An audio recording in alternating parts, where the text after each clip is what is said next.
सत श्री अकाल। Punjab star TV वेख रहे सारे दर्शकों का स्वागत है। मैं हाँ कमलरीत कौर लेके हाजिर हाँ program Punjab discussion. Punjab discussion दे विच अज गलबात करांगे भारतीय जनता पार्टी के अक्स के बारे। सब तो पहला गलबात करांगे पंजाब दे विच जो स्थानक चोणां होईयां ने। भारतीय जनता पार्टी ने बड़ा हुब के कहा सी कि इकल्लियां असीं चोणां लड़ांगे और उम्मीद तो बेहतर जिहड़े नतीजे ने सानू मिलणगे, पर उम्मीद तो बेहतर नतीजे मिलन की जगह उम्मीद तो घट ते उस तो भी घट जिहड़े नतीजे ने बीजेपी नू मिले ने। और जे गल करिए प्रधानमंत्री नरेंद्र मोदी के अपने शहर अपने सूबे गुजरात की, तो उत्थे सूरत दे विच जिहड़े नगर निगम इलैक्शन होए ने, जिस दे विच आम आदमी पार्टी 27 सीटां लैण दे विच कामयाब हुंदी है। कांग्रेस का खाता नहीं खुलता, बीजेपी चंगियां सीटां तां लैंदी है, पर आम आदमी पार्टी का जिहड़ा आधार है उस शहर दे विच वधना की संकेत दे रहा है। और इस तो बाद हुण जदों वैसटर्न यूपी दे विच पश्चिमी यूपी दे विच पंचायती चोणां होणीआं ने, तां बीजेपी कित्थे स्टैंड करेगी। किसानी अंदोलन का प्रभाव जिहड़ा है पश्चिमी यूपी दे विच वेखण नूं मिल रहा है पंजाब की तरह। और हुण पश्चिमी यूपी के पंचायती चोणां दे विच जे बीजेपी दी अक्स की गल करिए तां ओह कित्थे तक जिहड़ी है स्टैंड रह सकती है। पूरे मसले ते विस्तारपूर्वक गलबात करांगे। साडे नाल मौजूद ने सीनियर पत्रकार इंद्रप्रीत सिंह। सर बहुत बहुत स्वागत है तुहाडा। Thank you ji. Sir Bharatiya Janata party नूं किसानी अंदोलन की मार जे कह लीए पई है, इहदे विच अतकथनी नहीं होएगी। हालांकि बयानबाजियां बहुत आईयां ने, स्थानक चोणां पंजाब च जिहड़ियां होईयां ने, नरेंद्र सिंह तोमर ने जरूर बयानबाजी की है कि सानू अकाली दल दे नालों टुटण नाल फर्क पिया, किसानी अंदोलन दे नाल कोई फर्क नहीं पिया। पर धरातल ते जो सच्चाई है वो सब जानते हैं कि बीजेपी का जिहड़ा ये हशर है वो क्यों हो रहा है। उस तो बाद जे सूरत की गल करिए, पंजाब दे विच सब तो वड्डी गल है कि जिहड़े पंजाब दे कांग्रेस भाजपा प्रधान ने, माफ़ करना, अश्विनी शर्मा, उन्होंने दे अपने हल्के दे विच जिहड़ा है आधार जिहड़ा कायम नहीं। खास तौर पर सनी दिओल गुरदासपुर के MP ने, उत्थे भी जिहड़ा है बहुत वधिया प्रदर्शन बीजेपी नहीं कर सकी। और हुण जे सूरत की गल करिए तो प्रधानमंत्री का अपना सूबा गुजरात, और उत्थे जदों म्यूनसिपल इलैक्शन सूरत दे विच होए ने तां 27 सीटां ते आम आदमी पार्टी जिहड़ी आ काबू च हुंदी आ। आम आदमी पार्टी जश्नां च डुੱਬੀ होई आ, पर बीजेपी लिए किते ना किते चिंता का विषय जरूर बनया होया। और हुण जदों वैसटर्न यूपी की गल करिए तां किसानी अंदोलन का एक वड्डा तबका जिहड़ा है वो वैसटर्न यूपी तो भी निकल के आ रहा। और वैसटर्न यूपी दे विच हुण पंचायती चोणां भी होण वालियां ने। अजिहियां चोणां हुण इन्हां चोणां नूं किसानी अंदोलन दे नाल जोड़ के बीजेपी दे अक्स नूं किस तरह बयान करोगे?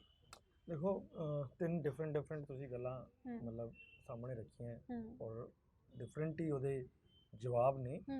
लेकिन एक चीज़ बड़ी कॉमन है तिन्नां दे विच ही कि बीजेपी का अक्स ਇਹਦੇ ਵਿੱਚ ਖਰਾਬ ਹੋਇਆ ਹੈ ਕਿ ਨਹੀਂ ਹੋਇਆ, ਜਾਂ ਕਹੋ ਕਿ ਬੀਜੇਪੀ ਨੂੰ ਉਨੀ ਉਪਲਬਧੀ ਹਾਸਿਲ ਹੋਈ ਹੈ ਜਿੰਨੀ ਉਹ ਆਸ ਕਰਦੇ ਸੀ ਜਾਂ ਨਹੀਂ ਹੋਈ ਹੈ। ਆਪਾਂ ਪੰਚਾਇਤ ਜਿਹੜੀਆਂ ਚੋਣਾਂ यूपी 'ਚ ਹੋਣੀਆਂ ਨੇ ਉਸ ਤੋਂ ਜਾਣ ਤੋਂ ਪਹਿਲਾਂ ਜਿਹੜੀਆਂ ਪੰਜਾਬ ਦੇ ਵਿੱਚ ਨਗਰ ਪੰਚਾਇਤ ਦੀਆਂ ਨਗਰ ਕੌਂਸਲਾਂ ਦੀਆਂ ਚੋਣਾਂ ਹੋਈਆਂ ਨੇ ਉਹਦੇ ਬਾਰੇ ਜੇ ਗੱਲ ਕਰੀਏ ਤਾਂ 4 ਤੋਂ 5 ਇਹੋ ਜਿਹੀਆਂ मतलब नगर निगम सी जिथे बीजेपी का अच्छा आधार है, या ऐ कह लो कि उत्थे उन्होंने अकाली दल की बैसाखी की लोड़ नहीं पैंदी। वो है पठानकोट, बटाला, अबोहर, कपूरथला, बठिंडा। ये जे एरियाज ने, बठिंडा तुसीं कह सकते हो कि उन्होंने लोड़ पै सकती है क्योंकि उत्थे बहुत सारे अकाली दा भी गढ़ है। लेकिन क्योंकि मैं खुद बठिंडा शहर दा, मैनूं पता है कि बठिंडा दे विच जिहड़ा इनर सिटी हैगा ਉਹਦੇ कम से कम नहीं तो 10-12 वार्ड इदां दे हैगे ने जिहदे विच बीजेपी अगर किसी की सहायता ना भी ले तो वो जित सकती है या जितन के करीब पहुँच सकती है। मतलब इस तरह के वार्ड हैगे आ 10 तो 12। ਤਾਂ ਉੱਥੇ ਵੀ ਉਹਨਾਂ ਦਾ ਅਗਰ ਰਿਜ਼ਲਟ 0 ਆ ਰਿਹਾ ਹੈ ਤਾਂ ਇਹ ਉਹਨਾਂ ਲਈ ਚਿੰਤਾ ਕਰਨ ਦੀ ਲੋੜ ਹੈ। ਦੂਸਰੀ ਗੱਲ ਪਠਾਨਕੋਟ ਤਾਂ ਉਹਨਾਂ ਦਾ ਵੱਡਾ ਗੜ੍ਹ ਹੈ ਜਿੱਥੇ ਤੁਸੀਂ ਇਹ ਕਹ ਲਓ ਵੀ ਅਗਰ ਅਕਾਲੀ ਦਲ ਬਿਲਕੁਲ ਵੀ ਉਹਨਾਂ ਦਾ ਕੋਈ ਸਾਥ ਨਾ ਦੇ ਤਾਂ ਜਿਸ ਤਰ੍ਹਾਂ ਇਸ ਇਲੈਕਸ਼ਨ ਜਿੱਥੋਂ ਵਿਧਾਇਕ ਵੀ ਬੀਜੇਪੀ ਦੇ ਬਣਦੇ ਨੇ, ਜਿੱਥੇ ਵਿਧਾਇਕ ਵੀ ਬੀਜੇਪੀ ਬਣਦੇ, ਪੋਪੂਲੇਸ਼ਨ ਵੀ ਸਾਰੀ ਉਹ ਹਿੰਦੂ ਡੋਮੀਨੇਟਡ ਸਿਟੀਜ਼ ਹੈ, ਤਾਂ ਉੱਥੇ ਸਾਰੇ ਦੇ ਸਾਰੇ ਜਿਹੜੇ मतलब वोटर्स ने वो बहुते वोटर्स उत्थे बीजेपी ने नाल ने। अगर बीजेपी उत्थे अकलियां चले तो बहुत मार्जिन नाल जित सकती है, कोई मतलब वो नहीं हैगी, दो राय नहीं है। अबोहर ਉੱਥੇ ਉਹਨਾਂ ਦਾ MLA ਹੈ ਜਿਨ੍ਹਾਂ ਨੇ ਸੁਨੀਲ ਜਾਖੜ ਵਰਗੇ ਵੱਡੇ ਦਿੱਗਜ ਨੇਤਾ ਨੂੰ ਹਰਾਇਆ। ਉੱਥੇ ਮਤਲਬ ਪਾਰਟੀ ਦਾ 50 ਚੋਂ 49 ਸੀਟਾਂ ਹਾਰ ਜਾਣਾ, ਔਰ ਇੱਕ ਜਿਹੜੀ ਆਈ ਉਹ ਅਕਾਲੀਆਂ ਨੂੰ ਆਈ ਹੈ, ਯਾਨੀ ਬੀਜੇਪੀ ਦਾ ਉੱਥੇ ਵੀ ਖਾਤਾ ਜ਼ੀਰੋ ਹੈ। ਸੋ ਇਸ ਤਰ੍ਹਾਂ ਦਾ ਤੁਸੀਂ ਅਗਰ ਦੇਖੋਗੇ ਸਾਰੇ ਕਿਤੇ ਤਾਂ ਤੁਹਾਨੂੰ ਇਹ ਲੱਗੇਗਾ ਜਾਂ ਸਾਫ਼ ਤੌਰ ਤੇ ਦਿਖਾਈ ਦੇਗਾ ਕਿ ਬੀਜੇਪੀ ਦੇ ਅਕਸ ਨੂੰ ਬਹੁਤ ਵੱਡੀ ਡੈਂਟ ਵੱਜੀ। ਉਹ ਜਿਹੜਾ ਇੱਕ ਉਹਨਾਂ ਦੇ ਮਾਈਂਡ ਸੈਟ ਦੇ ਵਿੱਚ ਇਹ ਸੀ, ਜਦੋਂ ਵੀ ਤੁਸੀਂ ਵੀ ਇਲੈਕਸ਼ਨਾਂ ਤੋਂ ਪਹਿਲਾਂ ਬੀਜੇਪੀ ਲੀਡਰਸ ਨਾਲ ਗੱਲ ਕਰਦੇ ਰਹੇ ਹੋ, ਅਸੀਂ ਵੀ ਗੱਲ ਕਰਦੇ ਰਹੇ ਹਾਂ, ਤਾਂ ਤੁਸੀਂ ਦੇਖੋ ਇੱਕ ਚੀਜ਼ ਬੜਾ ਪ੍ਰਚਾਰ ਦੇ ਸੀ ਕਿ ਇਹਨਾਂ ਇਲੈਕਸ਼ਨਾਂ ਦੇ ਵਿੱਚ ਲੋਕ ਇੱਕ ਤਰਫ ਹੋ ਗਏ, ਜਾਂ ਤਾਂ ਖੇਤੀ ਕਿਸਾਨ ਬਿੱਲਾਂ ਦੇ ਹੱਕ 'ਚ ਨੇ ਜਾਂ ਵਿਰੋਧ 'ਚ ਨੇ। ਤਾਂ ਜਿਹੜੇ ਹੱਕ 'ਚ ਨੇ ਖੇਤੀ ਕਿਸਾਨ ਬਿੱਲ ਮਤਲਬ ਬਿੱਲਾਂ ਨੂੰ ਚੰਗੇ ਮੰਨ ਰਹੇ ਨੇ, ਤਾਂ ਉਹ ਘੱਟੋ ਘੱਟ ਬੀਜੇਪੀ ਵਾਸਤੇ VOTING ਜ਼ਰੂਰ ਕਰਨਗੇ। ਔਰ ਜਿਹੜੇ ਮੰਨਦੇ ਕਿ ਨਹੀਂ ਇਹ ਜਿਹੜੇ ਖੇਤੀ ਦੇ ਬਿੱਲ ਹੈਗੇ ਉਹ ਸਹੀ ਨਹੀਂ ਹੈਗੇ, ਉਹਨਾਂ ਦਾ ਵਿਰੋਧ ਕਰਨਾ ਬਣਦਾ, ਤਾਂ ਉਹ ਇੱਕ ਪਾਸੇ ਨੂੰ ਚਲੇ ਜਾਣਗੇ। ਸੋ ਪਰ ਉਹਨਾਂ ਨੂੰ ਇਸ ਗੱਲ ਤੋਂ ਬੜੀ ਨਿਰਾਸ਼ਾ ਹੋਈ ਹੈ। ਮੇਰੇ ਉਹਨਾਂ ਦੇ ਬਹੁਤ ਸੀਨੀਅਰ ਇੱਕ ਲੀਡਰ ਨਾਲ ਗੱਲ ਹੋਈ ਸੀ, ਤੇ ਉਹ ਐਨਾਲਿਸਿਸ ਕਰ ਰਹੇ ਸੀ ਜਦੋਂ ਇਹ ਸਾਰੇ ਕੱਲੇ ਵਾਰਡ ਦਾ ਕੱਲੇ ਸ਼ਹਿਰ ਦਾ, ਤਾਂ ਉੱਥੇ ਉਹਨਾਂ ਨੇ ਜਿਹੜਾ ਐਨਾਲਿਸਿਸ ਕੀਤਾ ਤਾਂ ਉਹ ਕਹਿ ਰਹੇ ਸੀ ਕਿ ਸਾਨੂੰ ਉਮੀਦ ਸੀ ਕਿ 8000 ਤੋਂ 8500 ਦੇ ਕਰੀਬ ਸਾਨੂੰ ਵੋਟਾਂ ਮਿਲਣਗੀਆਂ, ਅਸੀਂ ਜਿੱਤਣ ਲਈ ਨਹੀਂ ਲੜ ਰਹੇ, ਲੇਕਿਨ ਆਪਣਾ ਵੋਟ ਸ਼ੇਅਰ ਵਧਾਉਣ ਵਾਸਤੇ ਲੜ ਰਹੇ ਹਾਂ। ਤਾਂ ਲੇਕਿਨ ਉਹ 5000 ਤੇ ਰਹਿਣਾ, ਯਾਨੀ ਕਿ ਤੁਸੀਂ ਇਹ ਸੋਚੋ ਕਿ 3500 ਵੋਟ ਉਹਨਾਂ ਨੂੰ ਨਹੀਂ ਮਿਲੇ, ਯਾਨੀ ਕਿ ਲਗਭਗ ਉਹਨਾਂ ਦੇ ਆਪਣੇ ਜਿਹੜੇ ਅਨੁਮਾਨ ਨੇ ਉਹਨਾਂ ਤੋਂ 40% ਵੋਟ ਡਾਊਨ ਚਲੇ ਜਾਣਾ। ਇਸ ਤੋਂ ਸਾਫ਼ ਲੱਗ ਰਿਹਾ ਹੈ ਕਿ ਮਤਲਬ ਉਹਨਾਂ ਦੇ ਅਨੁਮਾਨ ਬਹੁਤ ਗਲਤ ਸਾਬਿਤ ਹੋਏ। ਦੂਸਰੀ ਗੱਲ ਮੈਨੂੰ ਜਿਹੜੀ ਲੱਗ ਰਹੀ ਹੈ ਉਹ ਇਹ ਲੱਗ ਰਹੀ ਹੈ ਕਿ ਬੀਜੇਪੀ ਨੂੰ ਜਿੱਥੇ ਹੁਣ ਲਾਸ ਹੋਇਆ ਹੈ, ਮੈਂ ਬਠਿੰਡਾ ਦੇ ਕੱਲੇ ਵਾਰਡ ਦਾ ਹਰ ਪਾਰਟੀ ਨੂੰ ਮਿਲੇ ਵੋਟ ਦਾ ਉਹ ਦੇਖ ਰਿਹਾ ਸੀਗਾ। ਤਾਂ ਉੱਥੇ ਜਿਵੇਂ ਵੋਟ ਮਿਲ ਰਿਹਾ 16 15 20 ਇੰਨੇ ਤਾਂ ਇੱਕ ਪਰਿਵਾਰ ਦੇ ਵੋਟ ਹੁੰਦੇ ਆ।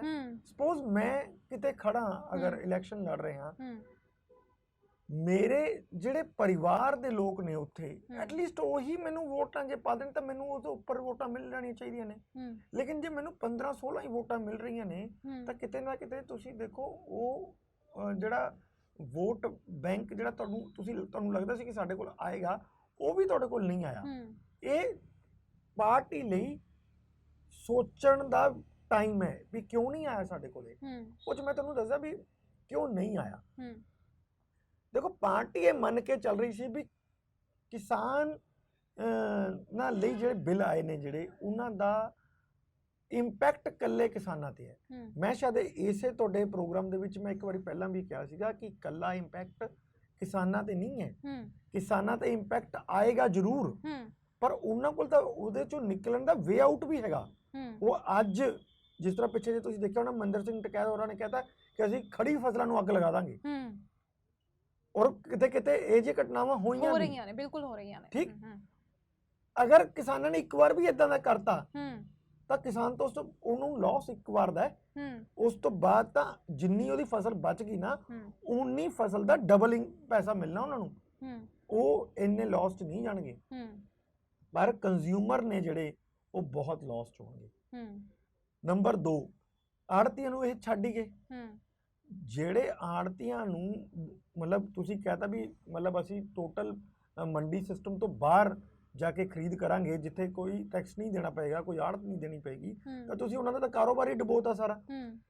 ਇਹਨਾਂ ਨੂੰ ਇਹੀ ਨਹੀਂ ਪਤਾ ਕਿ ਬਈ ਜਿਹੜਾ ਛੋਟੀ ਮੰਡੀਆਂ ਦੇ ਵਿੱਚ ਜਿਹੜੇ ਮਤਲਬ ਪਰਿਵਾਰ ਨੇ ਆੜਤੀਆਂ ਦੇ, ਉਹ ਸਾਰੇ ਹਿੰਦੂ ਫੈਮਲੀਆਂ ਨੇ। ਠੀਕ ਹੈ, ਉਹ 'ਚ ਹੁਣ ਸਿੱਖ ਫੈਮਲੀਆਂ ਵੀ ਬਹੁਤ ਨੇ, ਲੇਕਿਨ ਮੰਡੀਆਂ ਦੇ ਵਿੱਚ ਛੋਟੀ ਜਿਹੀ ਦੇ ਵਿੱਚ ਹਿੰਦੂ ਫੈਮਲੀਆਂ ਜ਼ਿਆਦਾ ਨੇ, ਹਿੰਦੂ ਡੋਮੀਨੇਟ ਕਰਦੇ ਆ ਉੱਥੇ। ਕੱਲੇ ਆੜਤੀ ਨਹੀਂ ਹੈ, ਆੜਤੀਆਂ ਦੇ ਨਾਲ ਬੀਜਾਂ ਵਾਲੀਆਂ ਦੁਕਾਨਾਂ, ਕੱਪੜੇ ਦੀਆਂ ਦੁਕਾਨਾਂ, ਕਰਿਆਨਾ ਦੀਆਂ ਦੁਕਾਨਾਂ, ਇਹ ਸਾਰੀਆਂ ਉਹਨਾਂ ਨਾਲ ਜੁੜੀਆਂ ਹੋਈਆਂ ਨੇ, ਉਹਨਾਂ ਦੇ ਭਾਈ ਬੰਧੂ ਨੇ। ਉਹ ਕਿੱਥੇ ਜਾਣਗੇ? ਉਹ ਨਹੀਂ ਫੀਲ ਕਰ ਰਹੇ ਕਿ ਹਾਂ ਸਾਨੂੰ ਨੁਕਸਾਨ ਹੋ ਰਿਹਾ ਇਹਨਾਂ ਬਿੱਲਾਂ ਕਰਕੇ। ਔਰ ਜੇ ਅਸੀਂ ਇਹਨਾਂ ਨੂੰ ਇਸੇ ਤਰ੍ਹਾਂ ਹੀ ਉਹ ਦਿੰਦੇ ਰਹੇ ਇਜਾਜ਼ਤ ਕਿ ਹਾਂ ਤੁਸੀਂ ਬਣਾਈ ਜਾਓ ਬਿੱਲ, ਸਾਡੇ ਅਗੇਂਸਟ ਹੀ ਬਣਾਈ ਜਾਓ, ਮੈਨੂੰ ਲੱਗਦਾ ਕਿ ਜਿਹੜਾ ਹਿੰਦੂ ਸੈਕਸ਼ਨ ਨੇ ਵੀ ਇੱਕ ਮੈਸੇਜ ਬੀਜੇਪੀ ਨੂੰ ਭੇਜਿਆ, ਉਹ ਪੂਰਾ ਸਪਸ਼ਟ ਤੌਰ ਤੇ ਦੀਵਾਰ ਤੇ ਲਿਖਿਆ ਹੋਇਆ ਹੈ ਔਰ ਉਹਨਾਂ ਨੂੰ ਉਹ ਪੜ੍ਹ ਲੈਣਾ ਚਾਹੀਦਾ ਹੈ। ਪੋਲਰਾਈਜੇਸ਼ਨ ਹਰ ਵਾਰੀ ਕਾਮਯਾਬ ਨਹੀਂ ਹੁੰਦੀ ਹੈ। ਪੋਲਰਾਈਜੇਸ਼ਨ ਸਿਰਫ ਉੱਥੇ ਹੀ ਕਾਮਯਾਬ ਹੁੰਦੀ ਹੈ ਜਿੱਥੇ ਧਰਮ ਆ ਜਾਂਦਾ ਹੈ। ਪੋਲਰਾਈਜੇਸ਼ਨ ਉੱਥੇ ਕਾਮਯਾਬ ਨਹੀਂ ਹੁੰਦੀ ਜਿੱਥੇ ਤੁਹਾਡੀ ਜਿਹਨੂੰ ਕਹਿੰਦੇ ਆ ਕਿ ਰੋਜੀ ਰੋਟੀ ਨਾਲ ਸਵਾਲ ਜੁੜਿਆ ਹੋਵੇ, ਉੱਥੇ ਪੋਲਰਾਈਜੇਸ਼ਨ ਕਾਮਯਾਬ ਨਹੀਂ ਹੁੰਦੀ। ਇਹ ਸਪਸ਼ਟ ਤੌਰ ਤੇ ਦੀਵਾਰ ਤੇ ਲਿਖਿਆ ਹੋਇਆ। ਅਗਰ ਬੀਜੇਪੀ, ਕਿਉਂਕਿ ਉਹਨਾਂ ਨੇ 2022 ਦੇ ਵਿੱਚ ਇਲੈਕਸ਼ਨ ਦੇ ਵਿੱਚ ਉਤਰਨਾ ਹੈ ਔਰ ਉਹਨੂੰ ਬਹੁਤਾ ਟਾਈਮ ਨਹੀਂ ਰਹਿ ਗਿਆ ਹੈਗਾ। ਅੱਜ ਫਰਵਰੀ ਚੱਲ ਰਹੀ ਹੈ, ਅਗਲੇ ਇਸੇ ਫਰਵਰੀ ਦੇ ਮਹੀਨੇ ਅਗਲੇ ਸਾਲ ਦੀ ਇਲੈਕਸ਼ਨ ਹੋ ਜਾਣੇ ਹੈ, ਇਹਨਾਂ ਦਿਨਾਂ ਦੇ ਵਿੱਚ ਹੀ ਹੋਣੇ ਹੈ। ਤਾਂ ਉਹਨਾਂ ਨੂੰ ਪਤਾ ਲੱਗ ਜਾਣਾ ਚਾਹੀਦਾ ਹੈ ਕਿ ਭਾਈ ਸਾਡੇ ਕੋਲ ਟਾਈਮ ਬਹੁਤਾ ਨਹੀਂ ਹੈ। ਪਹਿਲੀ ਗੱਲ ਤਾਂ ਉਹ ਪੂਰੇ ਸਟੇਟ ਦੇ ਵਿੱਚ ਉਹਨਾਂ ਦੀ ਪਾਰਟੀ ਦਾ ਵਿਸਤਾਰ ਹੀ ਨਹੀਂ ਹੈ। ਅੱਜ ਤਾਂ ਉਹਨਾਂ ਨੇ ਉਹ ਕੰਮ ਨਿਪਟਾਣਾ ਆਪਣਾ ਕਿ ਅਸੀਂ ਪਹਿਲਾਂ ਵਿਸਤਾਰ ਕਰੀਏ, ਫੇਰ ਹੀ ਤਾਂ ਵੋਟਰ ਕੋਲ ਜਾਓਗੇ। ਤੇ ਵੋਟਰ ਤਾਂ ਤੁਸੀਂ ਵੀਡੀਓਜ਼ ਦੇਖੀਆਂ ਨੇ, ਤੁਹਾਡੇ ਹੀ ਮਤਲਬ ਚੈਨਲਾਂ ਤੇ ਚੱਲ ਰਹੀਆਂ ਨੇ ਕਿ ਕਿਸ ਤਰ੍ਹਾਂ ਜਦੋਂ ਲੋਕਾਂ ਕੋਲੇ ਵੋਟ ਮੰਗਣ ਜਾ ਰਹੇ ਨੇ ਤਾਂ ਲੋਕ ਕਿਵੇਂ ਦੁਤਕਾਰ ਰਹੇ ਹੈ। ਦੁਤਕਾਰਨਾ ਔਰ ਨਾਰਾਜ਼ਗੀ ਵਿਅਕਤ ਕਰਨ 'ਚ ਬਹੁਤ ਫਰਕ ਹੈ। ਬਈ ਮੈਂ ਤੁਹਾਨੂੰ ਵੋਟ ਨਹੀਂ ਪਾਣੀ ਤਾਂ ਮੈਂ ਤੁਹਾਨੂੰ ਇਹ ਨਹੀਂ ਕਹੂੰਗਾ ਕਿ ਯਾਰ ਮੈਂ ਵੋਟ ਨਹੀਂ ਪਾਣੀ, ਬਈ ਮੈਂ ਚੁੱਪਚਾਪ ਕਹੂੰਗਾ ਕਿ ਹਾਂਜੀ ਤੁਹਾਡਾ ਵੀ ਖਿਆਲ ਰੱਖਾਂਗੇ, ਲੇਕਿਨ ਚੁੱਪਚਾਪ ਮੈਂ ਵੋਟ ਜਾ ਕੇ ਉਸੇ ਨੂੰ ਪਾ ਕੇ ਆਊਂਗਾ ਜਿਹਨੂੰ ਮੈਂ ਵੋਟ ਪਾਣੀ ਹੈ। ਪਰ ਜਦੋਂ ਤੁਸੀਂ ਮੇਰੇ ਕੋਲ ਘਰ ਆ ਕੇ ਕਹਿ ਰਹੇ ਹੋ ਔਰ ਮੈਂ ਤੁਹਾਨੂੰ ਸ਼ਰਮਿੰਦਾ ਕਰਕੇ ਬਾਹਰ ਭੇਜ ਰਿਹਾ ਤਾਂ ਉਹਨੂੰ ਦੁਤਕਾਰਨਾ ਕਹਿੰਦੇ ਆ। ਉਹ ਬਹੁਤ ਵੱਡੇ ਸੈਕਸ਼ਨ ਦੇ ਵਿੱਚ ਅਸਰ ਪਾਉਂਦਾ ਹੈ। ਉਹ ਅਸਰ ਪਾਇਆ ਔਰ ਮੈਨੂੰ ਲੱਗਦਾ ਕਿ ਇਹਨਾਂ ਨੇ ਬਿਲਕੁਲ ਜਿਹੜਾ ਯਾਨੀ ਕਿ ਸਪਸ਼ਟ ਤੌਰ ਤੇ ਦਿਖ ਰਿਹਾ ਸੀ ਉਹ ਦਿਖਿਆ ਨਹੀਂ। ਇਹ ਜਾਂ ਦੇਖਿਆ ਨਹੀਂ ਇਹਨਾਂ ਨੇ ਜਾਂ ਇਹ ਅੰਡਰ ਐਸਟੀਮੇਟ ਕਰ ਗਿਆ, ਇਹ ਮੈਨੂੰ ਨਹੀਂ ਪਤਾ, ਕਿਉਂਕਿ ਇਹਨਾਂ ਨੇ ਇੱਕ ਰਿਪੋਰਟ ਵੀ ਭੇਜੀ ਹੈਗੀ ਹੈ। ਮੈਨੂੰ ਹਜੇ ਰਿਪੋਰਟ ਉਹਦੇ ਬਾਰੇ ਨਹੀਂ ਕੋਈ ਜ਼ਿਆਦਾ ਜਾਣਕਾਰੀ ਕਿ ਉਹਨਾਂ ਨੇ ਰਿਪੋਰਟ ਦੇ ਵਿੱਚ ਕੀ ਭੇਜਿਆ ਹੈ, ਪਰ ਮੈਨੂੰ ਇੰਨਾ ਪਤਾ ਹੈ ਕਿ ਉਹਨਾਂ ਨੇ ਸ਼ਾਇਦ ਇਹ ਗੱਲਾਂ ਜ਼ਰੂਰ ਉੱਥੇ ਕੀਤੀਆਂ ਨੇ। ਹੁਣ ਜਿਹੜੀ ਗੱਲ ਤੁਸੀਂ ਕਰ ਰਹੇ ਸੀਗੇ ਕਿ ਗੁਜਰਾਤ ਦੇ ਵਿੱਚ, ਦੇਖੋ ਗੁਜਰਾਤ ਦੇ ਵਿੱਚ ਮੈਨੂੰ ਨਹੀਂ ਲੱਗਦਾ ਕਿ ਬੀਜੇਪੀ ਲਈ ਕੋਈ ਸੋਚਣ ਦਾ ਮੌਕਾ ਹੈਗਾ। ਬੀਜੇਪੀ ਤਾਂ ਬਹੁਤ ਸਪਸ਼ਟ ਉੱਥੇ ਜਿੱਤੀ ਹੈ, ਉੱਥੇ ਸੋਚਣਾ ਪਏਗਾ ਕਾਂਗਰਸ ਨੂੰ।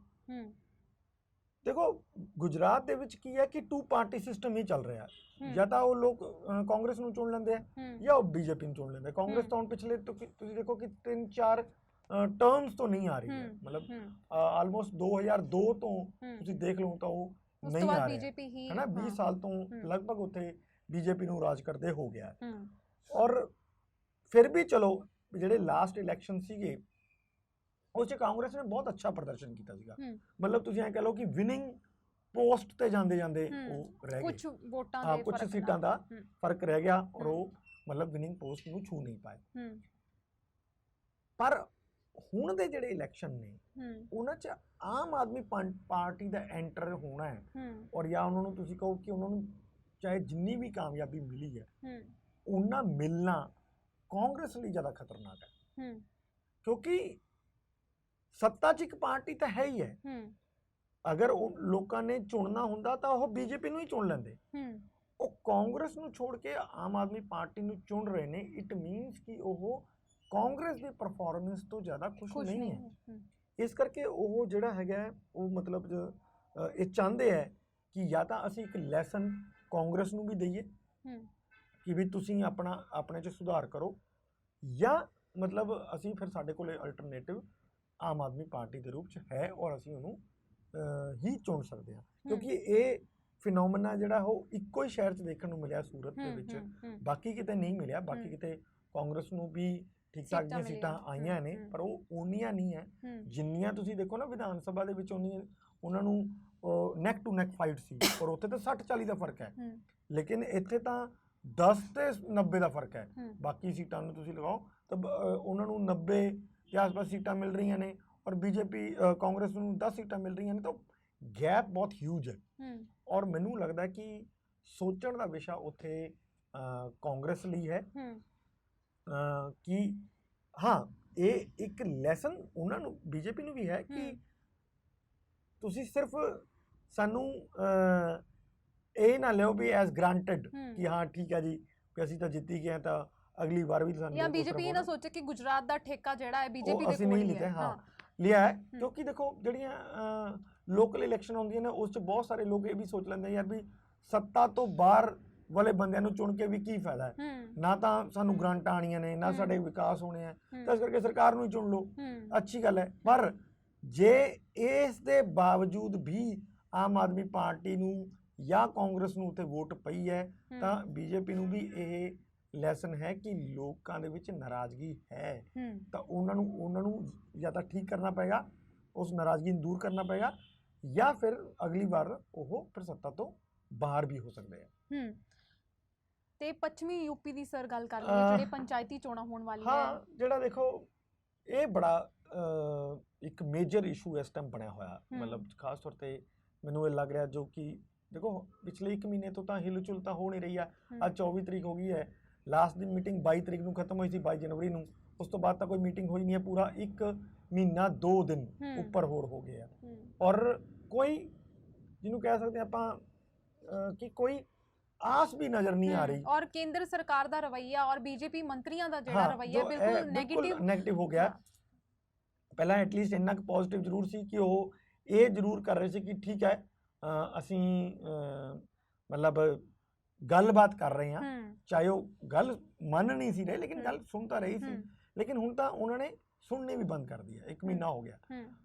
ਔਰ ਇਸ ਵਿੱਚ ਜਿਹੜਾ ਅਲੱਗ ਤੋਂ ਇੱਕ ਮੋਮੈਂਟਮ ਖੜਾ ਹੋ ਗਿਆ ਹੈ, ਵੈਸਟਰਨ ਯੂਪੀ, ਹਰਿਆਣਾ ਔਰ ਰਾਜਸਥਾਨ ਦੇ ਵਿੱਚ ਜਿਹੜੀ ਇੱਕ ਜਾਟ ਲੈਂਡ ਹੈ ਸਾਰੀ ਜਿਹੜੀ ਹੈਗੀ ਹੈ, ਉਹਦੇ 'ਚ ਜਿਹੜਾ ਇੱਕ ਬੀਜੇਪੀ ਦੇ ਖਿਲਾਫ ਮੋਮੈਂਟਮ ਖੜਾ ਹੋ ਗਿਆ, ਉਸ ਤੋਂ ਬੀਜੇਪੀ ਦੇ ਬੰਦੇ ਬਹੁਤ ਚਿੰਤਿਤ ਨੇ, ਬਹੁਤ ਜ਼ਿਆਦਾ। ਬੇਸ਼ੱਕ ਉੱਪਰੋਂ ਸਾਨੂੰ ਲਗਾਤਾਰ ਉਹ ਕਹਿ ਰਹੇ ਹੋਣ ਕਿ ਨਹੀਂ ਸਾਨੂੰ ਕੋਈ ਚਿੰਤਾ ਨਹੀਂ ਹੈ, ਪਰ ਤੁਸੀਂ ਦੇਖ ਰਹੇ ਹੋ ਜਿੰਨਾ ਜਿਹੜੀਆਂ ਕਿਸਾਨ ਪੰਚਾਇਤਾਂ ਹੋਈਆਂ ਨੇ ਜਾਂ ਹੋ ਰਹੀਆਂ ਨੇ, ਉਹਦੇ ਜਿੰਨਾ ਮਤਲਬ ਲੋਕ ਹੁਮਾ ਕੇ ਪਹੁੰਚ ਰਹੇ ਨੇ, ਔਰ ਕਿੱਡੀ ਵੱਡੀ ਗੈਦਰਿੰਗ ਹੋ ਰਹੀ ਹੈ, ਉਸ ਤੋਂ ਮੈਨੂੰ ਲੱਗਦਾ ਹੈ ਕਿ ਪਾਰਟੀ ਦੇ ਅੰਦਰ ਇਹ ਨਿਰਾਸ਼ਾ ਜ਼ਰੂਰ ਹੈ। ਦੇਖੋ ਮੈਂ ਕੱਲ ਇਹ ਗਿਣ ਵੀ ਰਿਹਾ ਸੀਗਾ ਕਿ ਲਗਭਗ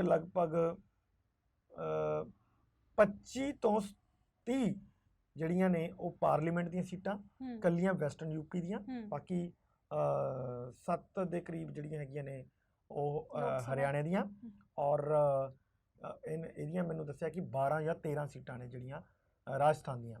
ਇਹ ਹੈਗੀਆਂ ਨੇ, ਤੁਸੀਂ ਲਗਾਓ 37 ਔਰ 7, ਲਗਭਗ 44 ਸੀਟਾਂ ਜਿਹੜੀਆਂ ਨੇ ਉਹ ਡਾਇਰੈਕਟਲੀ ਉਸ 'ਤੇ ਪ੍ਰਭਾਵ ਹੈ ਇਸ ਉਹਦਾ, ਜਿਹੜੀਆਂ ਇਸ ਟਾਈਮ ਮੋਸਟਲੀ ਇਸ ਟਾਈਮ ਬੀਜੇਪੀ ਕੋਲ ਨੇ। ਔਰ ਉਹ ਅਗਰ ਉਹ ਸੀਟਾਂ ਨਿਕਲ ਜਾਂਦੀਆਂ ਨੇ ਤਾਂ ਤੁਸੀਂ ਦੇਖੋ ਕਿ 303 ਸੀਟਾਂ ਜਿਹੜੀ ਲੈ ਕੇ ਬੈਠੀ ਹੋਈ ਪਾਰਟੀ ਆ, ਉਹ ਅਲਪਮਤ 'ਚ ਆ ਜਾਏਗੀ।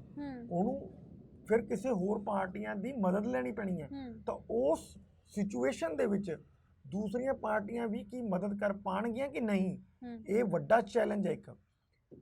ਉਸ ਸਥਿਤੀ ਦੇ ਵਿੱਚ ਅਗਰ ਇੰਨੀ ਰਿਜ਼ੈਂਟਮੈਂਟ ਹੈ ਪਿੰਡਾਂ ਦੇ ਵਿੱਚ ਬੀਜੇਪੀ ਦੇ ਖਿਲਾਫ, ਜੇ ਉਹ 'ਚ ਪੰਚਾਇਤੀ ਇਲੈਕਸ਼ਨ ਹੁੰਦੇ ਹੈ, ਮੈਨੂੰ ਨਹੀਂ ਲੱਗਦਾ ਕਿ ਬੀਜੇਪੀ ਨੂੰ ਉੱਥੇ ਕੋਈ ਬਹੁਤ ਵੱਡੀ ਸਫਲਤਾ ਮਿਲੇਗੀ।